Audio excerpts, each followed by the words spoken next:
Hello friends, मैं Ranjit GS आज तक में आपका स्वागत करता हूं।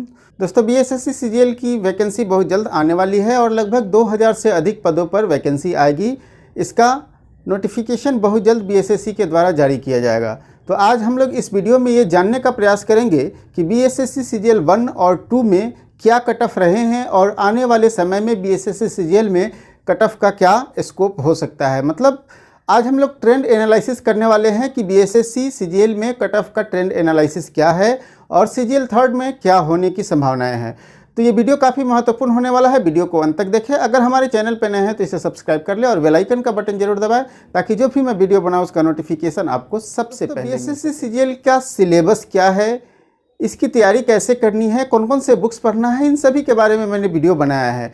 फिर भी हम लोग थोड़ा सा सिलेबस का एक झलक देख लेते हैं। तो सिलेबस की बात करें तो आपके सिलेबस में 3 चीज़ें पूछी जाती है। एक जीएस होता है, दूसरा होता है मैथ प्लस साइंस और तीसरा होता है रीजनिंग।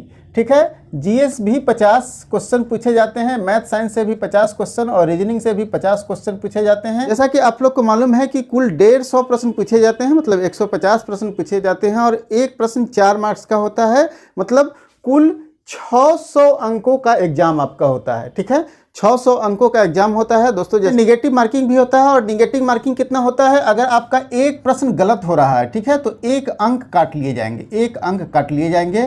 तो इसमें निगेटिव मार्किंग भी है। दोस्तों, बीएसएससी सीजीएल फर्स्ट की बात करते हैं तो बीएसएससी सीजीएल फर्स्ट में कुल 1569 पदों के लिए वैकेंसी आया था। कितना वैकेंसी आया था? 1569 पदों के लिए वैकेंसी आया था। मतलब लगभग 3.35 लाख स्टूडेंट्स, मतलब लगभग 3 लाख से अधिक स्टूडेंट ने इस एग्ज़ाम में भाग लिए थे। और रिजल्ट कितने स्टूडेंट का आया था? लगभग 17,000 स्टूडेंट्स का रिजल्ट आया था। मतलब कुल सीट का अगर देखा जाए तो लगभग 10 गुना रिजल्ट आया था। ठीक है, उसी तरह अगर सीजीएल 2 की बात करें तो सीजीएल 2 में कुल पदों की संख्या कितनी थी?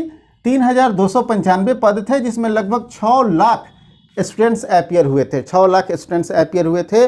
और इसमें भी रिजल्ट लगभग 17,000 से कुछ ज़्यादा रिजल्ट आया था, लगभग 5.5-6 गुना रिजल्ट आया था। ठीक है, तो उसी तरह अगर बीएसएससी सीजीएल 3 की बात हम लोग करेंगे तो इसमें 905 पदों के लिए अधिसूचना आयोग को मिल गई है। कुछ डिपार्टमेंट से अभी अधिसूचना आना था, जो बहुत जल्द अधिसूचना आ जाएगी। तो लगभग ये 2000 से अधिक पदों की संख्या हो सकती है, 2000 से 2500 के बीच पदों की संख्या हो सकती है। इसमें भी 6 लाख से अधिक स्टूडेंट्स भाग लेने की संभावना है। और आपका पीटी का रिजल्ट यहाँ भी लगभग 16 से 18,000 के बीच आएगा, मतलब 20,000 अप्रॉक्स मान लीजिए, 20,000 के आसपास में पीटी का रिजल्ट आएगा। तो एग्ज़ाम काफ़ी टफ होने वाला है। एग्ज़ाम काफ़ी टफ होगा तो कट ऑफ भी टफ जाएगा, इसलिए आपको प्रिपरेशन जो है उसी तरीके से करना पड़ेगा। तो सीजीएल 1 के कट ऑफ की बात कर लेते हैं हम लोग। सीजीएल 1 में जो था, पहले क्या था कि आप लोग को मालूम है कि महिला आरक्षण की व्यवस्था पहले नहीं थी, तो सिर्फ categories wise general, BC, EBC, SC, ST और बीसीएल थी, मतलब, और इसके अलावा हैंडीकैप्स भी थे। ठीक है, लेकिन अब जो है 35% महिलाओं को आरक्षण दिया गया है बिहार की किसी भी प्रतियोगिता परीक्षा में। तो 35% यहाँ महिलाओं को आरक्षण मिलने वाला है बीएसएससी सीजीएल में। साथ साथ ईडब्ल्यूएस एक नया कैटेगरी जो बनाया गया है उसको भी इसमें मिलने वाला है लाभ। तो इस प्रकार से बीएसएससी सीजीएल 3 का एग्जाम जो है, बीएसएससी सीजीएल का 3 एग्जाम जो है वो काफ़ी टफ होने वाला है। ठीक है, तो बीएसएससी सीजीएल 1 की बात करें तो इसमें जनरल कैटेगरी में, ठीक है, जो लोग 85.5 क्वेश्चन को सही कर दिए हैं, ठीक है, ये क्वेश्चन है और ये मार्क्स है, मतलब 342 मार्क्स। तो जो लोग 342 मार्क्स लाए हैं उनका सिलेक्शन हो गया है। ठीक है, 342 मार्क्स जो लोग लाए हैं उनका सिलेक्शन हो गया है, पीटी क्वालिफाई कर गए हैं। कितना में? लगभग 17,000 रिजल्ट में। ठीक है, उसी तरह बीसी कैटेगरी में है 81.75 क्वेश्चन जो सॉल्व कर लिए, मतलब 327 मार्क्स जो लाए हैं उनका सिलेक्शन हो गया है। उसी तरह अगर ईबीसी की बात करें कि जो लोग 72 क्वेश्चन सही कर दिए हैं उनका रिजल्ट हो गया है, मतलब 288 मार्क्स लाए हैं उनका रिजल्ट हो गया है। एससी कैटेगरी की बात करें तो इसमें 59.5 क्वेश्चन जो सही कर लिए हैं, अर्थात 338 नंबर जो लाए 238 नंबर जो लाए हैं उनका सिलेक्शन हो गया है। एससी कैटेगरी में 47.75 क्वेश्चन, मतलब 191 मार्क्स जो लाए हैं उनका सिलेक्शन हो गया है। उसी बीसी लेडीज़ में बात करें तो 61.5, मतलब 46 मार्क्स जो लाए हैं उनका रिजल्ट हो गया है।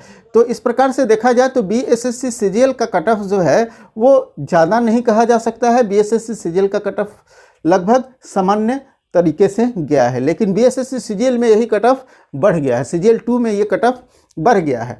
तो बीएसएससी सीजीएल 2 की बात करें तो वहाँ जनरल कैटेगरी में 87 हो गया, मतलब 85.5 से लेकर 87 मतलब 348.24 मार्क्स जो लाए हैं उनका जनरल में सिलेक्शन हो गया है। उसी तरह अगर बीसी कैटेगरी की बात करें तो बीसी कैटेगरी 85.25 क्वेश्चन जो सही कर लिए हैं, मतलब 341.12 क्वेश्चन मतलब मार्क्स जो लाए हैं उनका सिलेक्शन हो गया है। उसी तरह अगर हम लोग बात करते हैं ईबीसी कैटेगरी में तो जो 80.83 क्वेश्चन सही कर लिए हैं, मतलब 323.32 मार्क्स जो लाए हैं उनका सिलेक्शन हुआ है, ठीक है।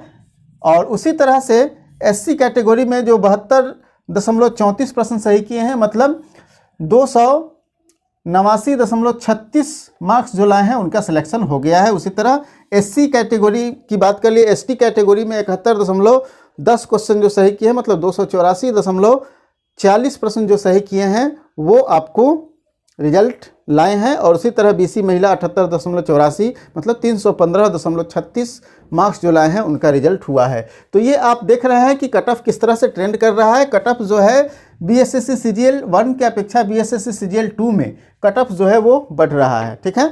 तो बीएसएससी सीजीएल 2 में देखिए यहाँ कट ऑफ बढ़ गया, लगभग 12 मार्क्स का अंतर आ गया। उसी तरह अगर यहाँ देखेंगे तो यहाँ भी लगभग 16 मार्क्स का अंतर आ गया है। फिर यहाँ देखेंगे तो लगभग 8 चौका 32 मार्क्स का अंतर आ गया है। और यहाँ तो काफ़ी अंतर आ गया है, यहाँ देखिए लगभग 60 है और यहाँ कितना है 72 है, मतलब लगभग 12 प्रश्न का मतलब हो गया लगभग 12 प्रश्न मतलब लगभग 48 मार्क्स का अंतर आया है, ठीक है। अगर ये इसी तरह एससी कैटेगरी में देखें तो यहाँ 47.75 है और यहाँ 71 है। आप देख सकते हैं कि कितना भारी डिफरेंस यहाँ आ गया है। तो अगर एससी कैटेगरी में देखा जाए तो लगभग 34 प्रश्न का अंतर आ जाता है रिजल्ट में, तो लगभग आपका आ जाएगा 136 मार्क्स का अंतर आ जाता है, ठीक है। 136 मार्क्स का अंतर आ जाता है। उसी तरह बीसी लेडीज में भी देखेंगे तो लगभग आपको 17 प्रश्न का डिफरेंस हो जाता है और 17 में आप 4 से गुना करेंगे तो कितना आ जाएगा 17 चौका 68, लगभग 68 मार्क्स का डिफरेंस आ जाता है, ठीक है। तो देख रहे हैं कि कितना भारी डिफरेंस आ रहा है कट ऑफ में सीजीएल 1 की अपेक्षा सीजीएल 2 में। तो इसी तरह से आप सीजीएल 3 में भी अंदाज लगा सकते हैं कि कट ऑफ क्या जा सकता है, ठीक है। तो सीजीएल 3 में कट ऑफ क्या जाएगा, अब हम लोग इस पर डिस्कस करते हैं। तो दोस्तों हम लोग बीएसएससी सीजीएल 3 की बात कर लेते हैं। तो बीएसएससी सीजीएल 3 में लगभग 2000 के आसपास में वैकेंसियां हैं, 6 लाख से अधिक स्टूडेंट्स अपेयर होने की संभावनाएं हैं, लगभग 17-18 हज़ार के आसपास में रिजल्ट आएगा।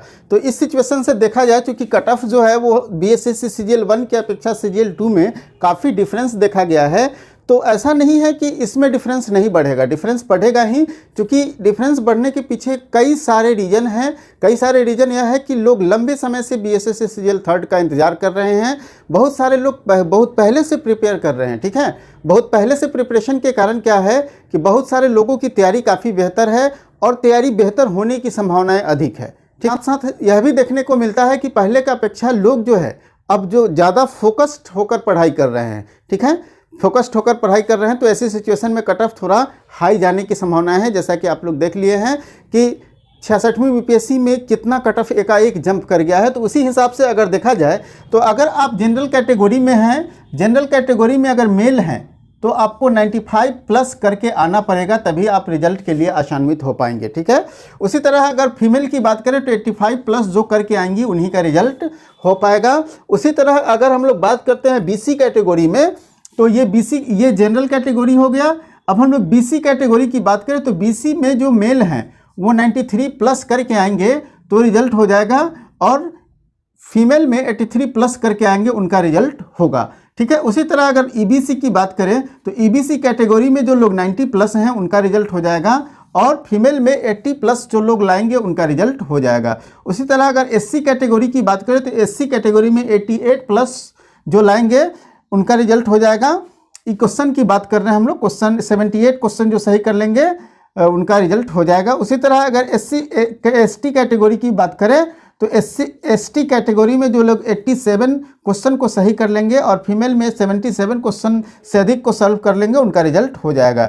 और BC लेडीज़ में 83 प्लस करके आएंगे, उनका रिजल्ट हो जाएगा। EWS में जो लोग हैं अगर वो 91 प्लस क्वेश्चन सही कर लेते हैं, उनका रिजल्ट हो जाएगा। और फीमेल में 82 प्लस क्वेश्चन जो सही कर लेते हैं, उनका रिजल्ट हो जाएगा।